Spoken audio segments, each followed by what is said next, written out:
ننګرهار کې یو بهرنۍ تبه ښځه او د هغې افغان خاوند له عیسویت څخه د اسلام په مبارک دین مشرف شول. دوی چې عیسویت ته تبلیغ کاوه په دې وروستیو کې د افغان علماو په غوښتنه د اسلام مطالعه پیل کړه او بالاخره د شهادت کلمه وویله. اشهد ان لا اله الا الله اشهد ان لا اله الا الله واشهد ان محمدا رسول الله واشهد ان محمدا رسول الله. مبارک شه. الله اکبر.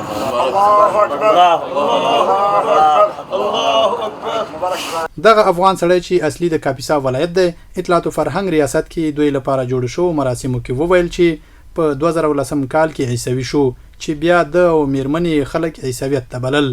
د 2010 کال راهیسې زه عیسویت ته اوښتی وم او بیا وروسته د ډېرو مطالعاتو او د ډېرو تجربو نه زه دې ته ورسېدلم چې یوازینی حق لاره اسلام دی او اوس ما په خپله خوښه او په خپل تجربه او مطالعه او د الله تعالی په نصرت زه بیرته په اسلام کې داخل شوم. د اسلام مبارک دین ډېر سپېڅلی او پاک دین دی او انسانانو ته خپل حقوق ورکړي، ښځو ته او انسانان عزت لري او پکې ځکه الله تعالی وایي لقد کرمنا بني آدم، نو اسلام یو پوره او کامل دین دی.